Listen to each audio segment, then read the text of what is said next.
यार मेरे student life में मैंने दो चीज़ें सीखी है कि लाइफ के दो सबसे बड़े एस्पेक्ट है, टाइम मैनेजमेंट और डिसीजन मेकिंग। ओके, पर आज मुझे एक गिल्टी फील हो रहा है, वो इसीलिए क्योंकि मैंने तुझ पे मैं फिदा नाम की एक सीरीज़ देखी अमेजॉन मिनी टीवी पे, फ्री में अवेलेबल है इसीलिए देखा।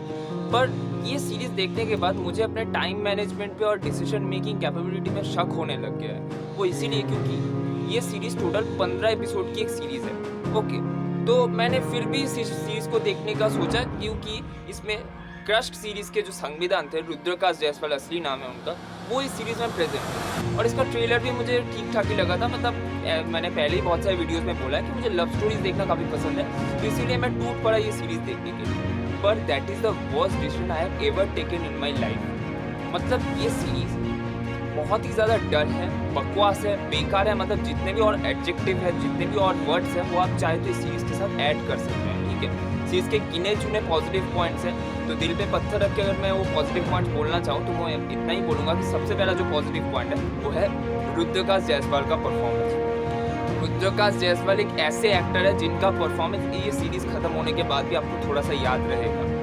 उनका जो कैरेक्टर, उनके कैरेक्टर के बारे में छोड़ दीजिए, उसके बारे में बाद में आते हैं। उसका कैरेक्टर अच्छे से लिखा नहीं गया था, पर फिर भी उसने जिस तरीके से प्ले किया, जितना रिटर्न मटेरियल था, उसने जिस तरीके से पोर्ट्रे किया है, उनका परफॉर्मेंस सच में अच्छा था। सेकेंड जो पॉजिटिव पॉइंट है वो है कि इसका जो ट्रेलर था, वो ट्रेलर देख के आपको लगेगा कि यार एक फेरी टेलिस जो लव स्टोरी होती है, जो बॉलीवुड में 90s के टाइम में होती थी, शाहरुख खान की फिल्म में मैंने आपको देखा है कि यार इलॉजिकल है, पर फिर भी वो लव स्टोरी देख के आपको बिलीवेबल लगता है। क्योंकि एक जो हम एक ड्रीमी वर्ल्ड जो अचीव मतलब इमेजिन करते हैं, एक इमेजिनेशन वाली लव स्टोरी हो, मतलब इमेजिनेशन वाली लव स्टोरी भी मैं नहीं बोलूँगा, गलत टर्म हो गया, पर फिर भी मतलब एक अनरियलिस्टिक लव स्टोरी पर देखने में मजा आता है। तो वैसे काइंड ऑफ एक लव स्टोरी जो है वैसा ही शायद होगा। तो वो लव स्टोरी क्रिएट करने के लिए जो एक मतलब क्या बोले, लाइक जो विजुअल प्रेजेंटेशन है, वो ये सीरीज बहुत सक्सेसफुली करती है। चाहे वो सिनेमेटोग्राफी हो, म्यूजिक हो, या फिर जो बीजीएम हो, या फिर इसका जो टाइटल ट्रैक है, एक ही गाना है सीरीज में, वो भी सुनने में अच्छा लगता है। तो विजुअली प्रेजेंटेशन काफ़ी अच्छा है। तो उस हिसाब से सीरीज़ बहुत मतलब विजुअली आपको कहीं पर भी ऐसा नहीं रहेगा कि आप कोई चीप बजट की कोई सीरीज़ देख रहे हैं। तो विजुअल प्रेजेंटेशन में सीरीज़ को 10 आउट ऑफ 10 मिलेगा।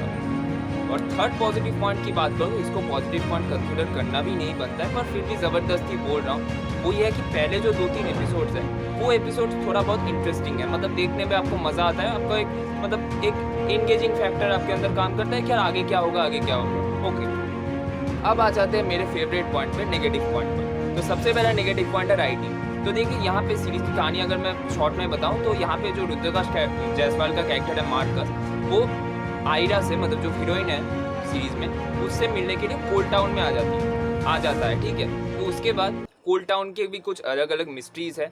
उसके बाद आयरा के घर के कुछ मिस्ट्रीज है। अब संविधान का जो कैरेक्टर, संविधान बोल रहा हूँ सॉरी, मतलब मार्कस का जो कैरेक्टर है वो आयरा को छोड़ के आखिर गया ही क्यों था, तो इसके पीछे भी कुछ मिस्ट्रीज है। और उसके बाद वो एक कॉलेज में एडमिशन लेता है, उस कॉलेज के भी अपने कुछ मिस्ट्रीज है। तो बहुत सारे सब प्लॉट्स है जो कि मतलब मैं जो ओरेट कर रहा हूँ वो सुनने में आपको मज़ेदार लग रहा होगा, पर सीरीज जब आप देखोगे उसका एग्जीक्यूशन इतना ज़्यादा डल है, वो देख के आपके दिमाग पे ऐसे हाथ रख दोगे कि यार क्या देख रहा हूँ मैं, क्यों देख रहा हूँ, क्यों देखी मैंने ये सीरीज़।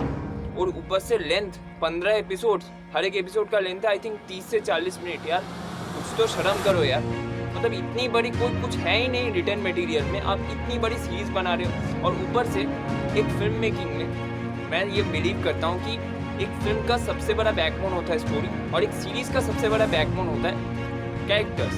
क्योंकि सीरीज के अंदर आपके पास स्कोप है कि आप कैरेक्टर्स को अच्छी तरीके से एस्टैब्लिश कर सकें, इसीलिए तो सीरीज और फिल्म बनाई जाती है ना।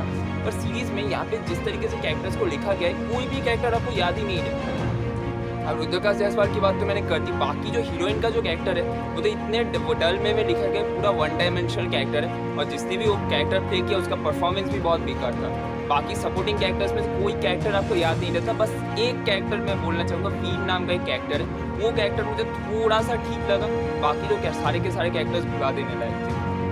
और बाकी सीरीज बहुत ज़्यादा लेंदी है, मैंने पहले ही बोला, बहुत ज़्यादा रिपीटेटिव सीन्स हैं। और एक बात, ये एक लव स्टोरी है, तो लव स्टोरी के अंदर आपको कुछ रोमांटिक मोमेंट्स क्रिएट करने पड़ते हैं, जो कि देखने में मज़ा है कि यार उन दोनों के कैरेक्टर्स के अंदर इमोशनली कनेक्ट हो जाए। पर वो रोमांटिक मोमेंट्स ही नहीं है, वो रोमांटिक मोमेंट्स पहले एपिसोड में भी जो था, सेकंड एपिसोड में भी सेम है, थर्ड एपिसोड में भी सेम है, फोर्थ एपिसोड में भी सेम है। मतलब रोमांटिक मोमेंट्स कहाँ है यार, रोमांटिक सीरीज बना रहे हो आप, मजाक चल रहा है क्या।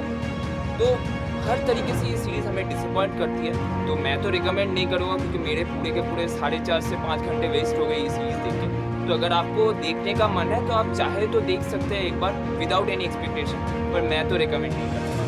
तो मूवी मैनिया की तरफ से इस सीरीज़ को मिलेगा 4 out of 10 stars. Thank you so much for watching this video. Bye bye.